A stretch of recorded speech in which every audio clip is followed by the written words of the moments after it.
Welcome to the next episode of the Altogether Show. I'm your host, Eric Satz, and with me, Barry Nalebuff, who is both a serial entrepreneur and a serial entrepreneur, which allows him to be a self-proclaimed bad pun artist. Welcome to the show, Barry. I'm honored to be here.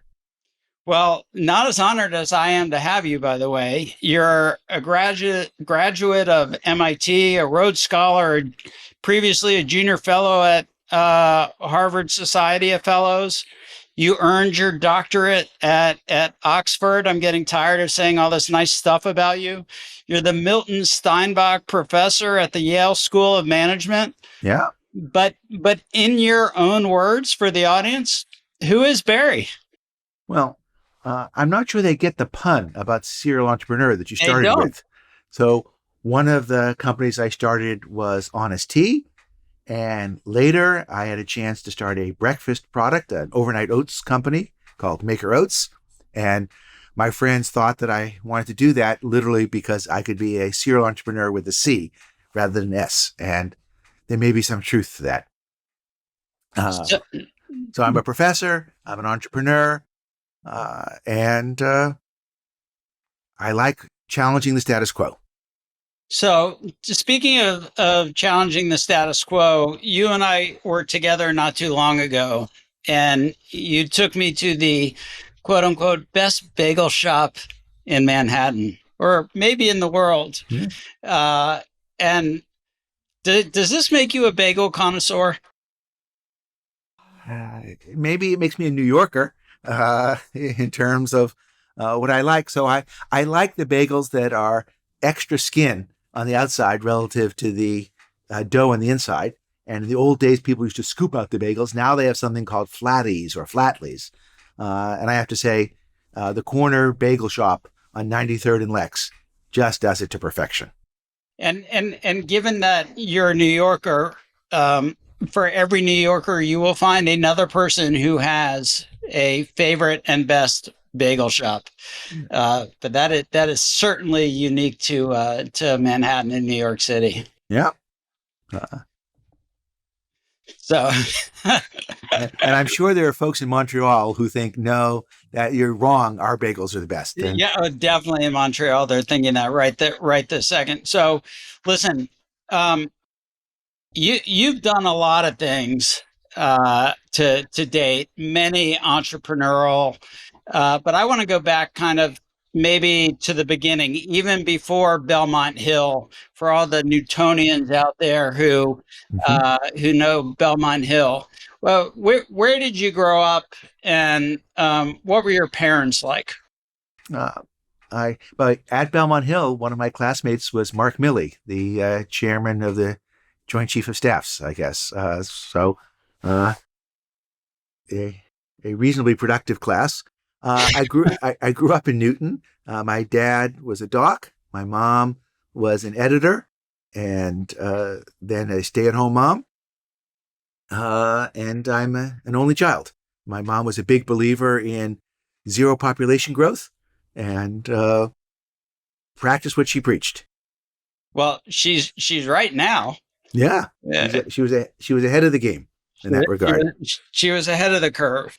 So I want to get some of the fun stuff out of the way before we get into the economics. You're a competitive table tennis player. I am. I wanted a sport where I could continue to beat my students even when they were half or a third my age. And table tennis looked like a good place to do that. I had been playing squash. I played it competitively in college. And ultimately, I tore my ACL and my PCL.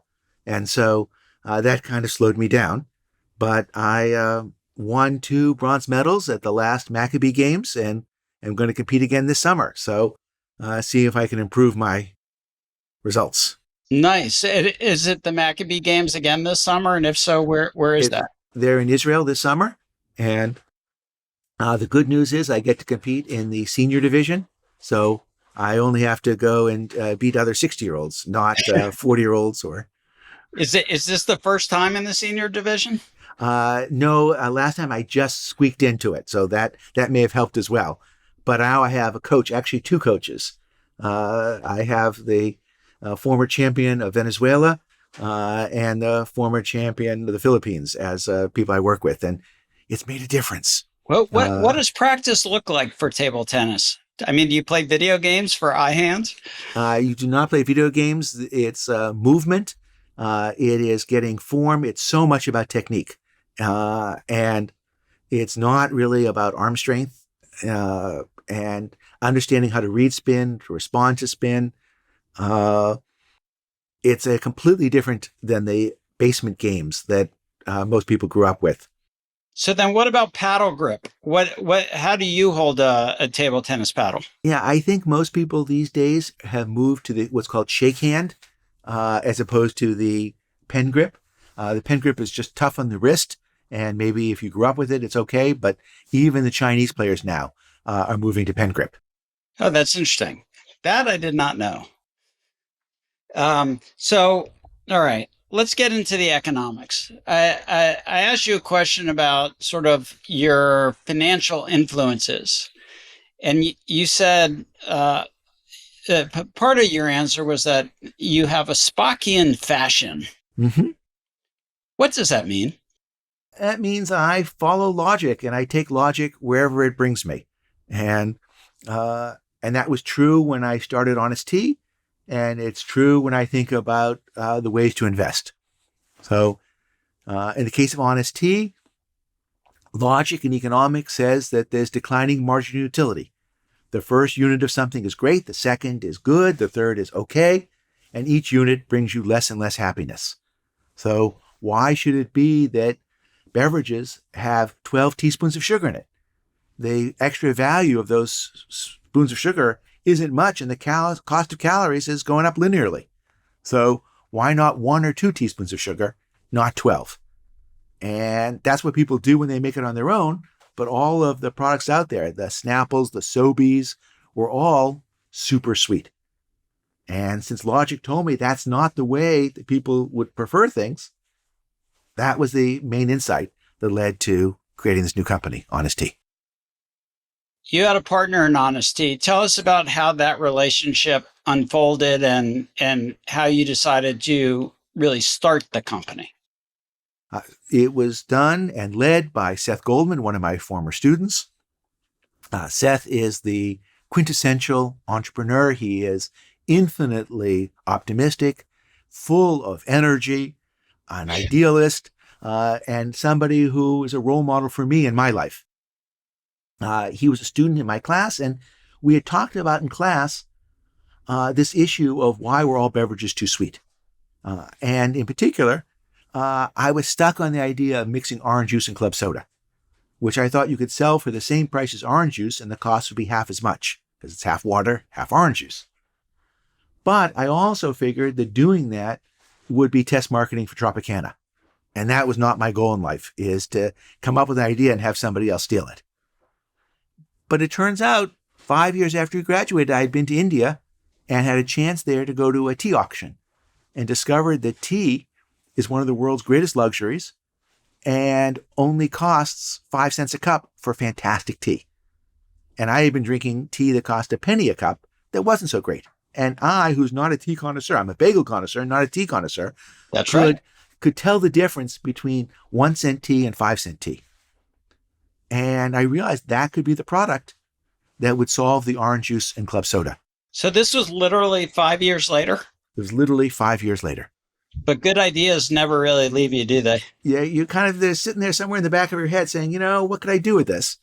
I'm familiar with that concept. Yeah. And so, and Seth happened to call me and said, do you remember our discussions about what we had in class? And he had been at Calvert Fund and itching to do something more entrepreneurial. I said, yes, not only have I remembered it, I now have the product.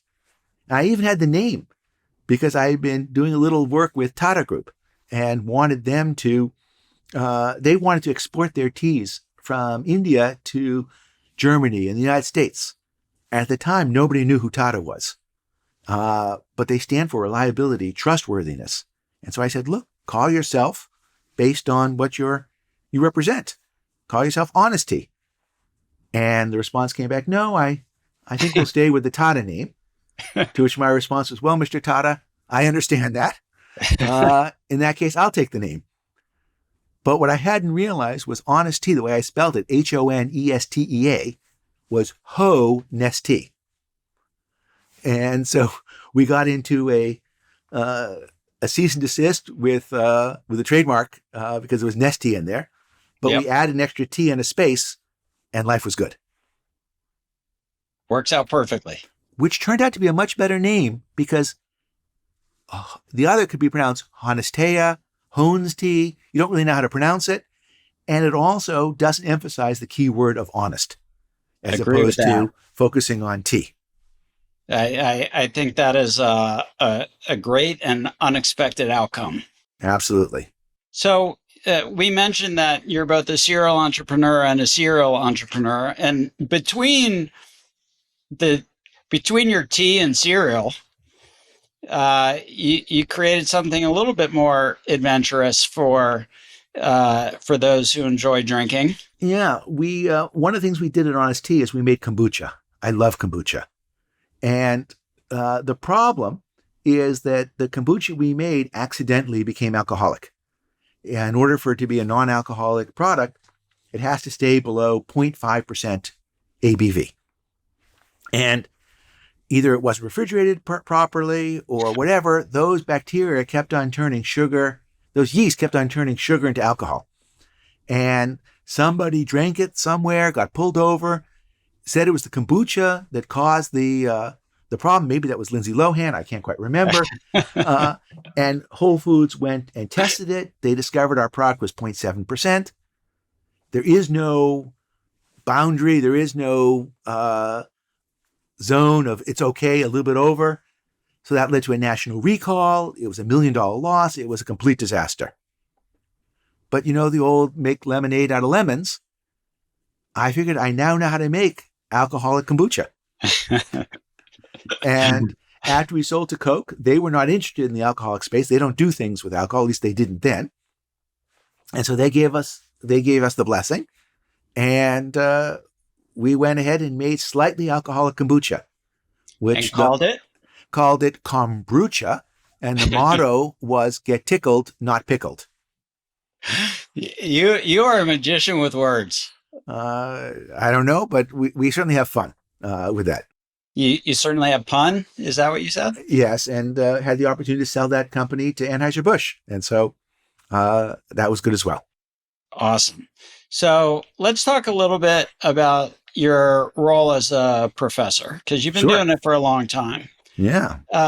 Would you mind sharing with the audience kind of what it is you teach and why students show up in your class?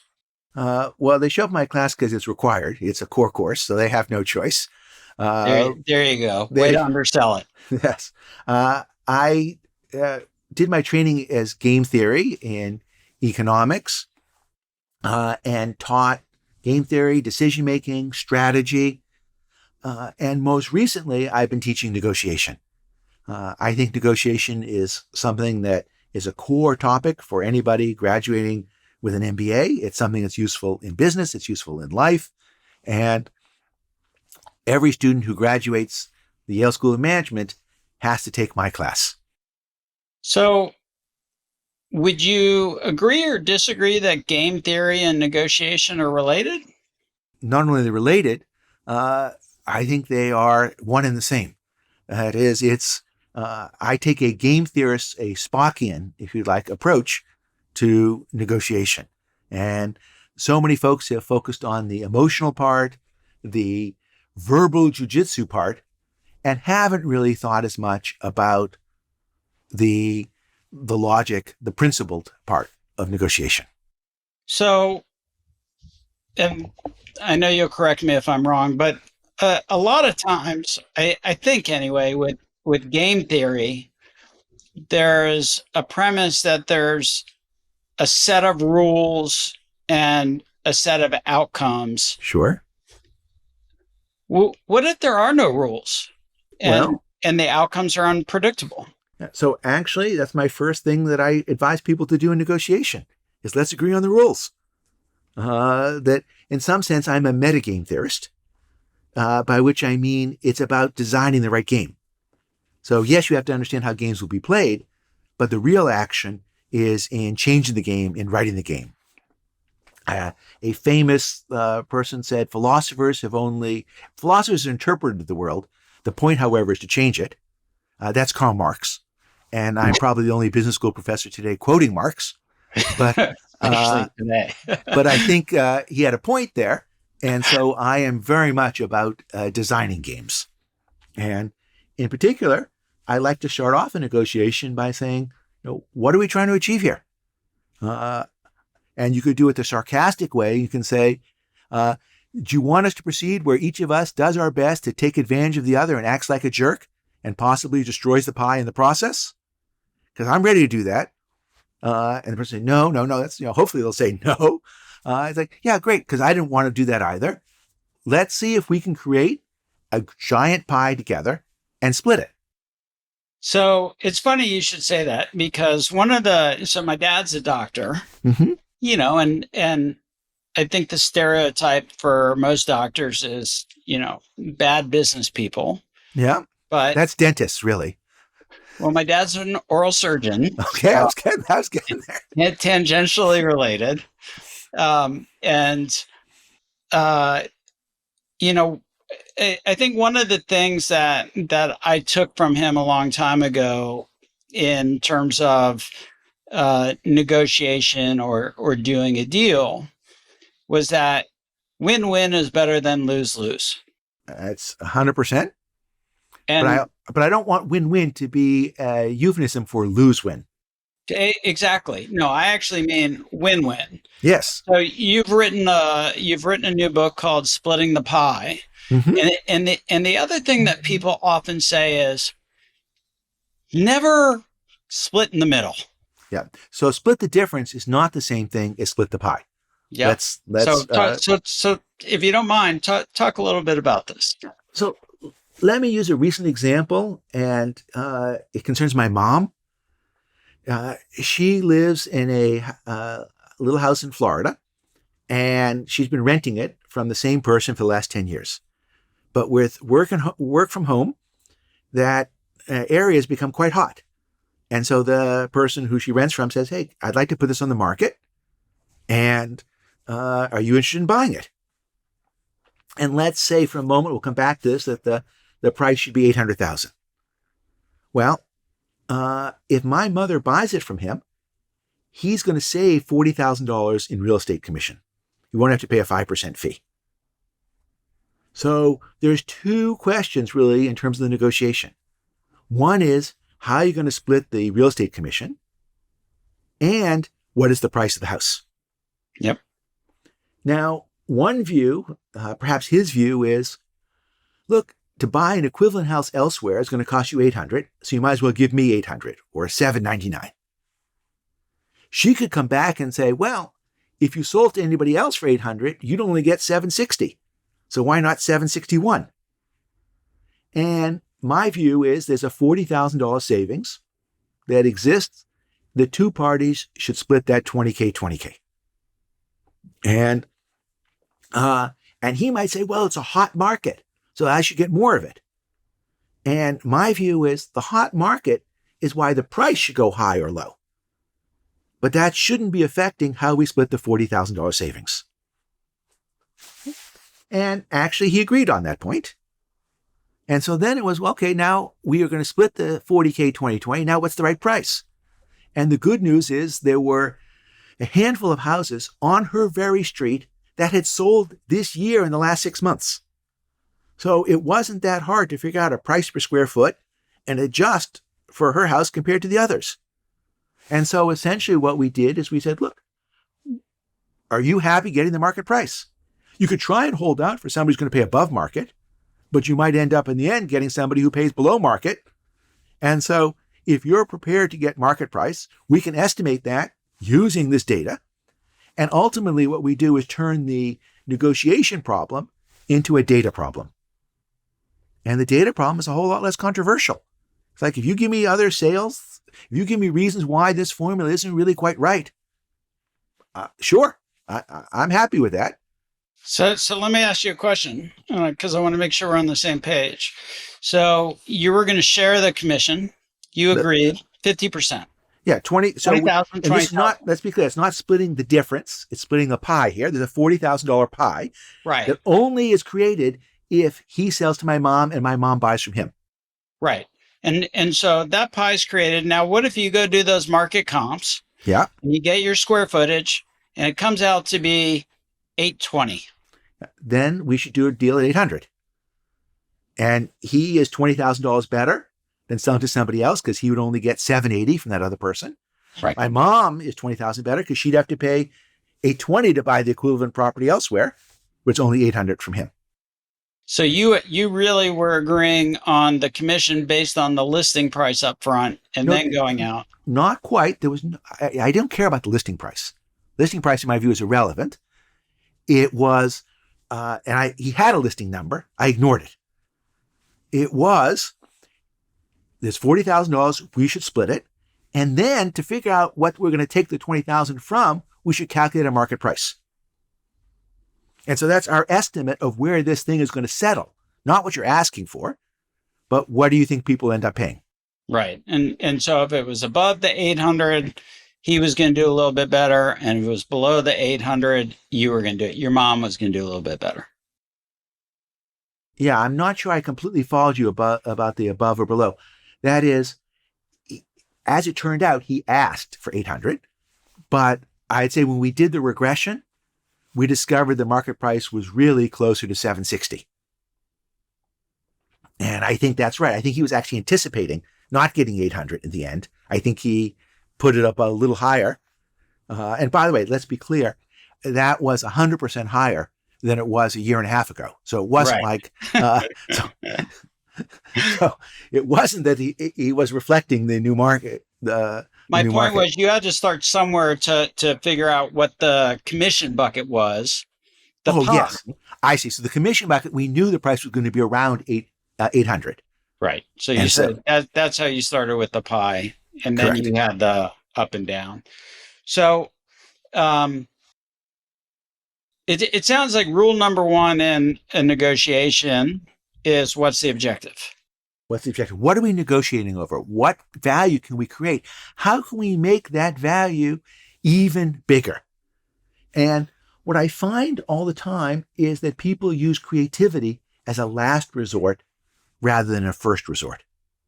So I've just been spending all morning today debriefing a negotiation exercise where students are buying a bench from a carpenter. And it turns out that the carpenter's willing to do it, the woodworker's willing to do it for a very good price because he gets to do this with his son. And it's high quality time. And it's a bench at a lakeside house, sorry. And basically, by not asking questions, they don't discover that the person making the bench is bringing their kid along. And if they did, they'd say, bring your bathing suit or use my kayaks and go fishing. And basically make this person really want to do this deal because it can make it even more fun for the person to be there with the kid. They jump so quickly to price that they don't understand why this person is doing this deal. Oh, you're doing it with your kid. How old's your kid? Is this your day job? Is this your hobby? So let's bring that down if we can to rule number 2. Sure. So part of me wants to say, ask questions, Always. understand motivation. Absolutely. So, and then it sort of seems like, hey, use my kayak. Yeah. Use my pool. Yeah. Use my lake, whatever it is. That's a free giveaway. Yeah. That creates goodwill. I'd say it creates pie. You're calling it goodwill. It's basically, it's a reason for the two of us to transact. Okay. It's something that I can offer that other people can't. Just like the person, my mother buying from this buyer, we can avoid a real estate commission. Other people he's going to provide a bench for aren't going to be able to give you the afternoon fishing, swimming in this lake. Is there a third rule? Well, I'm not sure we even got to, I think there's a rule between 1 and 2 even. Maybe Tell 1 me. and, Tell So me. it is, I haven't taken the class yet, yeah. Barry. So I'd say the first thing is understand why it is we're having this negotiation, Mm-hmm. and then talk about the ground rules, which is our goal is to create this big pie and split it. Can we agree on that? Now, having agreed upon it, now what our job is, let's figure out how to make the pie big. So what's so interesting to me about this conversation is so much of what I think is happening both in this country and around the world right now assumes a zero-sum mentality, Yeah. which is that if you're doing better, then I'm doing worse, which means I have to do better so that you do worse. And you're describing something entirely different. I wish it were only zero sum. I actually think people go for the negative sum, which is basically, I'm happy losing $1 if you lose 10. So zero sum would be an improvement from where we often are. Yes. And it's counterproductive. Where can this mentality, not the zero-sum mentality, but maybe coopetition, Mm-hmm. where do we see this play out in real life in a way that the masses could benefit or do benefit? Well, we're seeing it now all over the place in terms of the automobile industry. You have car companies coming together to work on autonomous driving. So Ford and VW are doing that. You have car companies that came together on fuel economy during the Trump administration to basically have a standard in California rather than having every different state having their own different standards. One of the remarkable cases is you have Apple and Samsung working together. Samsung provides the screens for the Apple iPhone. Meanwhile, Samsung Galaxy is competing against the iPhone. Right. And so here they are arming the enemy. And Apple at one point was suing them for $1 billion, even while they were working together on the phone. So we thought of naming our book War and Peace rather than Coopetition. But one, we discovered the title had already been taken. Uh-huh. And two, a long time ago, by the way. A long time ago. Titles are not copyrightable, so we could have done it, but still, it might have been a little too far of a reach. Uh-huh. And two, when Tolstoy talks about war and peace, it's endless cycles of war followed by peace. 7 years of war, 7 years of peace. And what I'm thinking about is simultaneous war and peace. And what you've also caught on is that I'm a Johnny One Note. So coopetition was about creating and capturing value in business strategy. When it comes to negotiation, it's the same damn thing. It's we work together, create a big pie, and we fight over how to divide it up. But if we can resolve the fight early on by talking about splitting it, then we don't have to watch our back. We can now go forward and just think about how to create a big pie together. Totally agree with that. I mean, and that I honestly, I feel like life's too short otherwise. And you also don't want to be dealing with jerks. So there you go. No asshole rule. Yeah.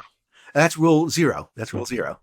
So you're a prolific author, by the way. So you also wrote Mission in a Bottle. Yeah. Which was obviously the story of Honest Tea. It's not obvious, but it was. That's true. Story of Honest Tea. Can you talk a little? So it has a unique format. Yeah. And that was Seth's idea. One is, does the world need another How I Built My Business book? And the answer is probably not. But we wanted to make it fun. We wanted to make it accessible. And so we did it in cartoon format, in graphic format. And never have I realized the importance of every word, because those bubbles have 16 words in them max. And so you can't kid around. You can't be verbose. There's, I guess, a famous line from Abraham Lincoln. Apologies. I didn't have time to write you a short letter, so I wrote you a long one. And you and I had somewhat of a similar conversation when we were standing on your roof in the snow not too long ago. I thought that was Einstein, by the way. No, Some people say it's Goethe, but I believe it's. You think it was I think it's Abraham Abraham Lincoln? Lincoln. Now, maybe Einstein quoted him. I won't promise you on that. On that.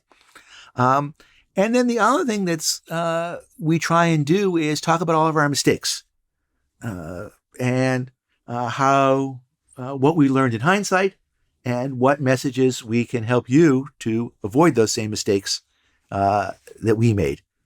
And I would say the biggest one was actually not really understanding what our business was. That What business did you think you were in? we thought we were in the tea business, What business were you in? in the honest business, the business of selling things that customers can trust. And let me say, we eventually figured that out. Our first product line extension was tea bags, which ended up being a disaster. Yeah. But then we understood that the same issues of drinks that are too sweet apply to kids' drinks. And Capri Sun had more calories in it than a Coca-Cola. And so essentially we took fruit juice, we diluted it with water, we made it organic, we got rid of the high fructose corn syrup, and that created Honest Kids, which is now a bigger business than Honest Tea. Yeah. What we didn't realize is how far we could have taken it. And so, in fact, now there is the Honest Company, which makes sunscreens and diapers and everything else you can imagine. And that's something that we could have done if we had truly understood how extendable and how important and how valuable the Honest name was. So is it, when you say that, I think I know what you mean, but it's not so much the Honest name as much as I'm asking, Yeah, as what the brand stands for. absolutely. So when you put the word honest on something, people challenge you. They say, Right. what makes you honest? Does it mean the other people are dishonest? And people would say when we had calories per bottle, we had calories per serving. Right. And it was, they say, 30 calories per serving. But they say, oh, you're being dishonest because you have 2 servings per bottle. And so you should really be putting 60 calories. And we said, you're absolutely right. But the FDA requires us to do calories per serving. However, we looked into it some more and we discovered there was nothing prohibiting us from also putting on calories per bottle. Yep. And so we added that. And we were the first company to go ahead and list things in that way. It turns out you can round down calories when it's below 5 to 0. And companies like PAM, the oil spray, Yeah. if you look at it, they say 0 calories, although it's nothing but fat. So how could it be 0 calories? Well, it's because they have 375 servings in there. The calories per serving thing, like I get it in some context, but for the most part, it drives me batshit crazy. Yeah, It's like, are you really going to just drink half the bottle? exactly.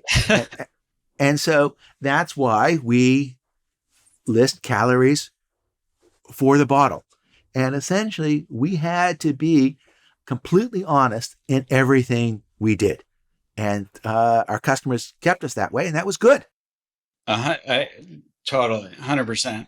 So, I mentioned Einstein a second ago, and you corrected me on something that I said the last time we were together. I mentioned that Einstein referred to compound interest as the eighth wonder of the world. And you said Einstein didn't say that. And I believe you, by the way, but neither of us, I think, knows who actually said it or if it just, or Well, do I think the famous quote is that somebody quoted Einstein as having said that. Right. And it sounds like the kind of thing that he would say. It's sort of the greatest force of nature is whatever is. It's not E equals MC squared. It's compound interest. But he's right that whoever said it is right. That is an amazing.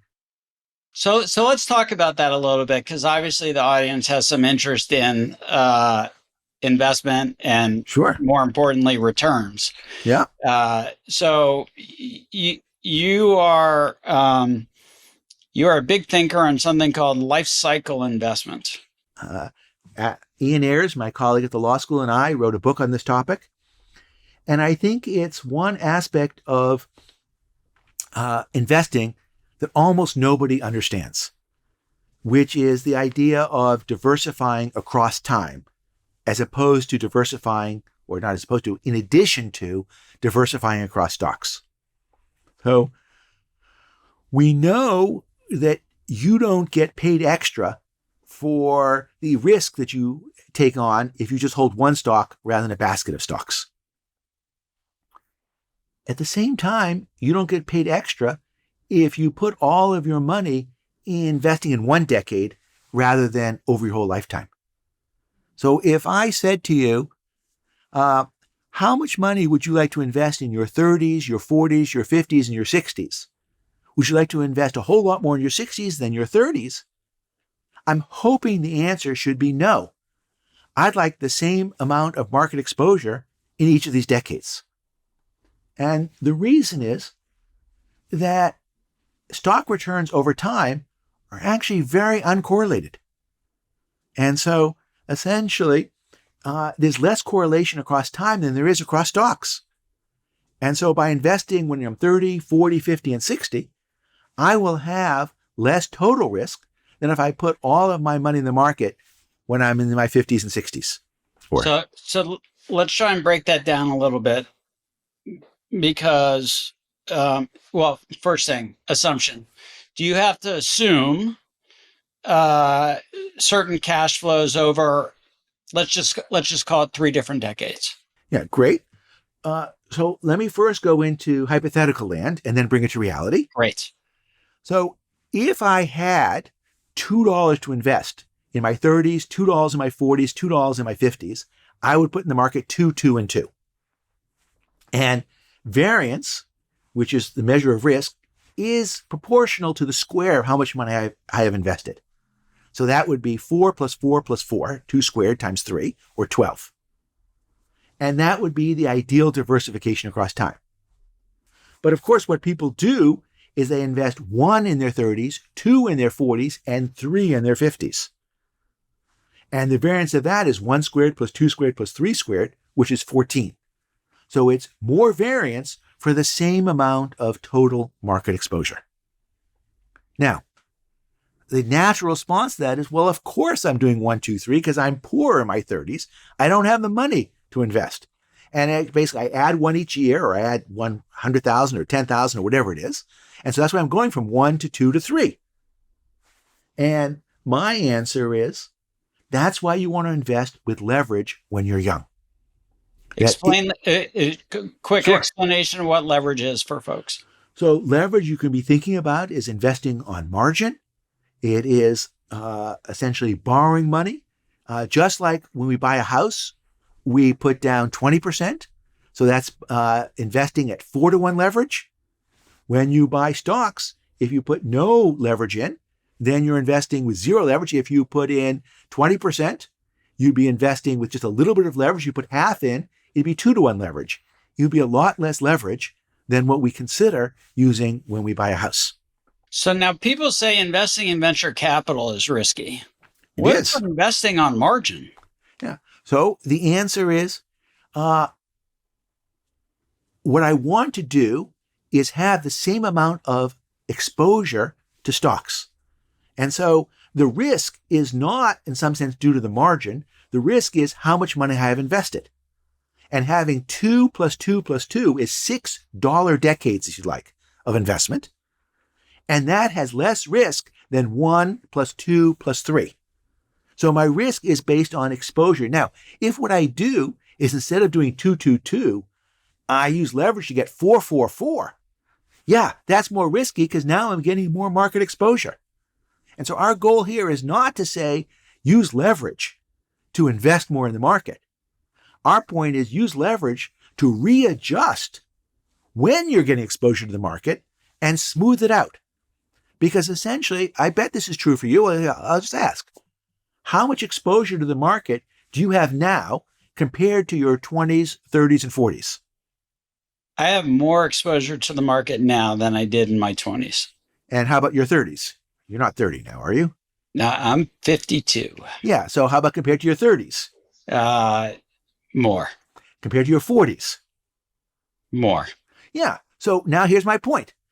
what I want you to do is take less now and spread some of that back to your 20s, 30s, and 40s, which unfortunately you can't go back and do. Okay. And so the goal is to rearrange things, not to say we're going to elevate everything. My grandmother. So Barry, this goes back to the very first assumption of, I think I will make X, and over the next whatever period of time, Yeah. and I'll be able to save Y percentage. Sure. For investment purposes. Yeah.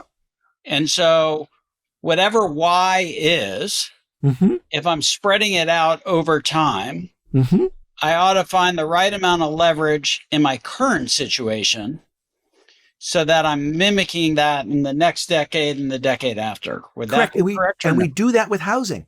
We don't basically, in some sense, every 5 years, whatever, get sort of bigger and bigger houses.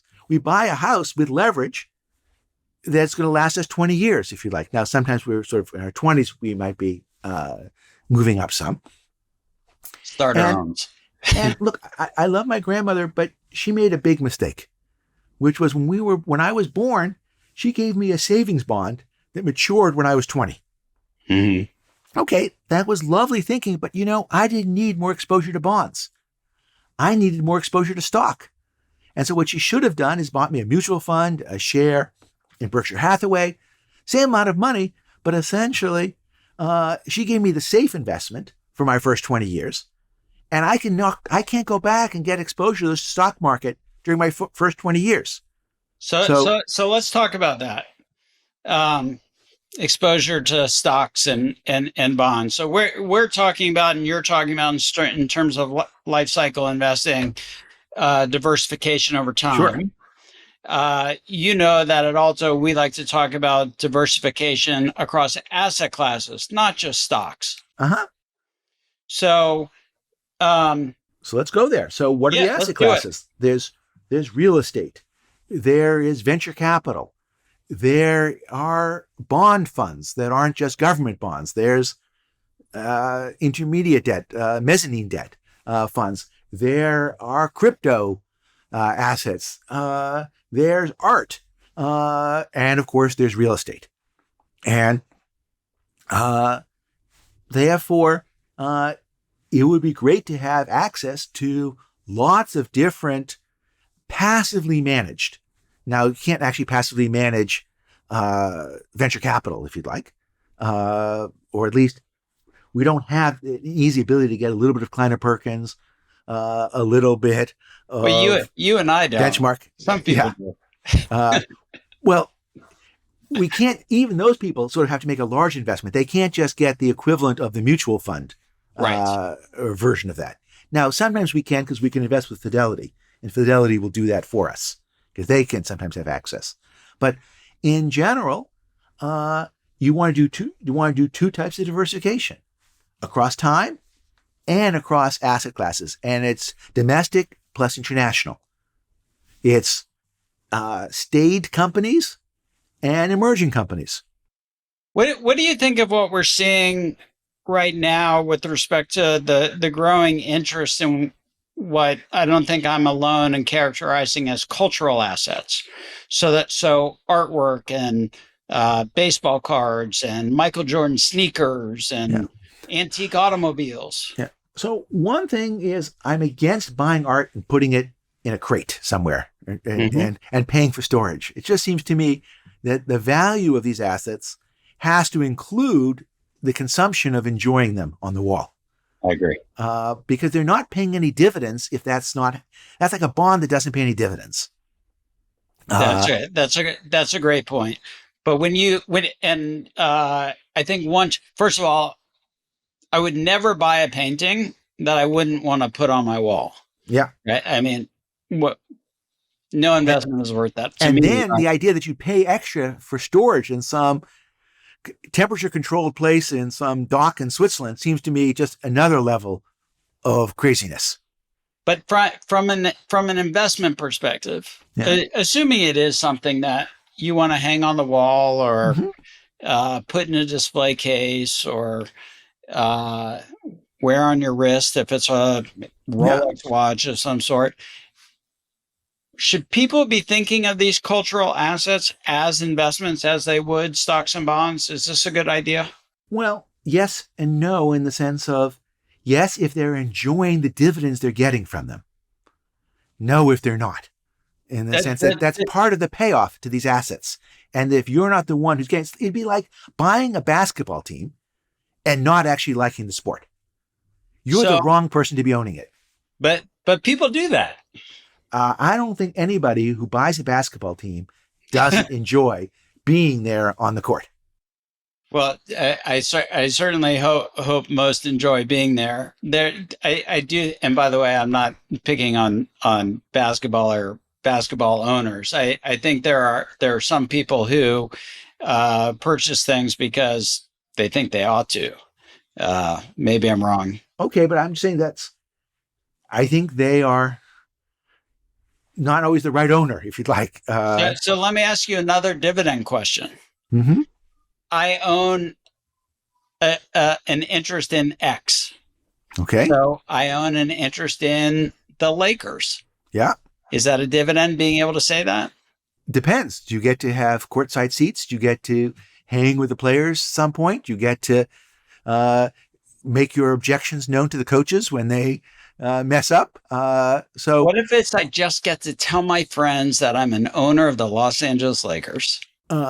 And it turns out if that gives you joy and makes your friends envious and you like making your friends envious, I'm down with that. So it's how you get who's it for me to say how you get your happiness? Yeah, that's a great point. I do think that's some of what's driving the interest in cultural assets today. And in part, you have to apply that, I think anyway, to NFTs and what's happening in that space. But tell me if you disagree with that. Yeah, I have to say I don't really understand that. I'm not saying I understand it. Because I, of course, get the same. I can have that same digital image that you can have for free, and so somehow But you're going to the point I was just making, which was I get to say I quote unquote own it. Yeah. So here's the thing about owning it, and it's a little bit like owning a basketball team. You would better think that it's profitable to do that, because as soon as those NFTs start going down in value, now you're not going to be so proud telling everybody that you're the sucker who ends up holding on to them. It's not going to be a story that you're like, yeah, I was the guy who invested with Bernie Madoff. It's like, no, that was not something I'm going to be sharing with folks. So it's only fun as long as it's making money. Right. And that's, to me, the problem, because an asset of that form, which doesn't actually provide anything real, it's all based on perceptions, and those perceptions can change. There's nothing anchoring it down. So I want to go back to table tennis for a second. Sure. Have any of your students beaten you? Damn it, one has. And he or she? He's from India, and he has a serve that I have just not yet really been able to respond to. So a lot of spin. A lot of spin. It just bounces off the table, or I pop it up. And so when I'm serving, I'm winning 80% of the points. But when he's serving, he's winning close to 100. And that's the delta. That's the delta. So, but I'll take that as the exception that proves the rule. All right. And is there a table tennis portion of the class? Like where is there an invitational? Is there a Barry invitational? Absolutely. So we have each year the students bid to play the faculty. And I'm going to ask you to move over a little bit. You're going out of each screen. year we ask the students to play the faculty. And I think for 9 out of the last 10 years, the faculty have beat the students. And wow, that's a source of pride and frustration for us, and frustration for the students, because it's all public. It's done in a large courtyard. Everybody gets to see it. So what's your favorite part about teaching? It is forcing me to learn things that you can't make stuff up. So I started teaching negotiation 10, 12 years ago, and it was really not something I was. I started copying, taking what other people did, and I wasn't happy with what I was doing. It didn't seem to have the foundations. I couldn't explain various answers. And so essentially forcing me to figure something out. And then getting the students to see the light bulb, to get them to change their minds, which you rarely get to see anybody change their minds. But I can change somebody's worldview on negotiation in under an hour. And that's amazing. That's a real privilege. That really is. So, wow, I wish I could change anybody's mind in under an hour. That would be something. Do you have a favorite client? Do you have a favorite negotiation client? Well, I love all of my children equally. I would say that getting to work with the NBA was a unique privilege, and I helped them in their negotiations with the players. So I like to say I work with the short billionaires against the tall millionaires. And the thing about it, okay, yes, I got to go see All-Star games and but I'm actually not a sports fan. So that was in some sense lost on me. Right. On the other hand, the high stakes, the emotions, the solving the problems that actually allowed the sports to go on, to me, that was sort of the equivalent of being in the NBA of negotiation. So you don't work for the MLB. Is that correct? That's correct. What do you think's going on there? I'm not following it well enough.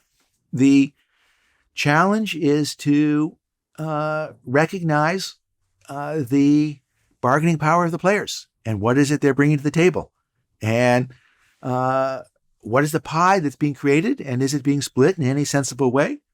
One of the smart things that the NBA has done is essentially change the split of profits based on what revenues are. Right. And so players are getting a higher share of revenues to the extent they're able to help grow the pie. And that's giving them the right incentives. And that doesn't exist in all the different sports. It seems to me to make sense no matter what the business is. Yeah. If you're able to increase the absolute size of the pie, people can do better. And they should do better, and give them the incentive to do that. Yeah, exactly. Aligning incentives. I don't know. We didn't get there. Yeah. But it feels to me like aligning incentives should be one of the rules. It is. I'll give you one last example on this. It's one of the problems I think we have with global warming. Mm-hmm. So when you drive a car, you pay for gasoline. You don't pay extra for insurance. Right. The cost of auto insurance is roughly $1,200 a year. It's about the same as gas if you're driving 10,000 miles. So we say to people, you can have all you can drive auto insurance, but we don't say you can have all you can drive gas. If we align incentives correctly, you'd be paying the equivalent of an extra $3.50 a gallon, $3.50 for 25 miles of auto insurance. We would be effectively doubling the cost of driving. And people talk about carbon taxes of 50 cents a gallon, $1 a gallon. Nobody's talking about $3.50. And yet we're subsidizing car driving by $3.50 for the equivalent of a gallon of gas. And we create terrible incentives. Therefore, people drive too much. And also we have way too much global carbon emissions. So insurance is a funny thing. Shouldn't it all be based on activity? Absolutely. I think insurance should be, well, let's be clear. It should be based on activity and your skill at that activity. Right. And so I think it should be pay per mile, but rated on your experience per mile. I agree with you. And not only would it fix incentives in terms of carbon emissions, women pay twice as much as for men on a per mile basis. That is, they pay the same amount for insurance and drive half as much. Well, that's not right. So we It's can just avoid not. gender discrimination too. So, last thing, and then I'm going to let you go. Not everyone gets to invest in alternative assets. Yeah. How do we fix that? Well, I think there's 3 things we need to do. One, we need to move away from a position where I have to pick one asset versus another. So basically, I've got this friend, Vinny, who has this access to this crypto thing or this new startup, because essentially you don't want to be putting your eggs in this one risky basket. So you want to have somebody who allows you access to a broad variety of these risky assets.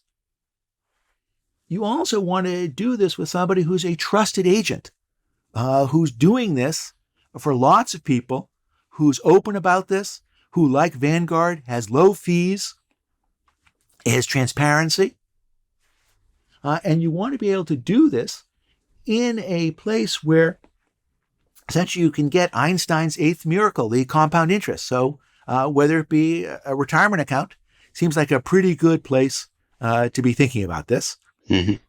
And so having if you like, the mutual fund version of alternative assets, and it could be a multiple mutual funds. It could be the crypto mutual fund. It could be the startup mutual fund. It could be the artwork and other NFT crap mutual fund. But so just like I can do mutual fund of right now telecom, or I could do growth, or I could do value. So having a couple different funds so that I can do weighting based on what I like to do strikes me as the approach. And one of the real problems today is we don't make it easy. We make it hard for those people, and we make it riskier and scarier. And that, to me, is something that, as far as I know, you are fixing, and that's going to make the world a better place.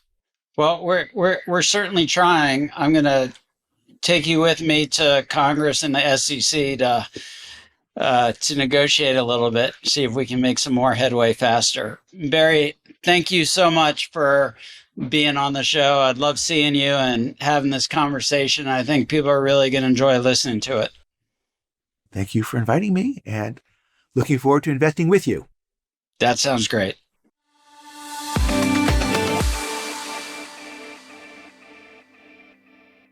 The Altogether Show is brought to you by Alto. Alto knows that achieving true portfolio diversification means investing in more than just stocks and bonds. That's why Alto developed a streamlined platform to make it easy and cost-effective to invest tax-advantaged retirement savings in alternatives, assets like real estate, venture capital, and crypto that are outside of the public markets and available through Alto's growing list of investment partners.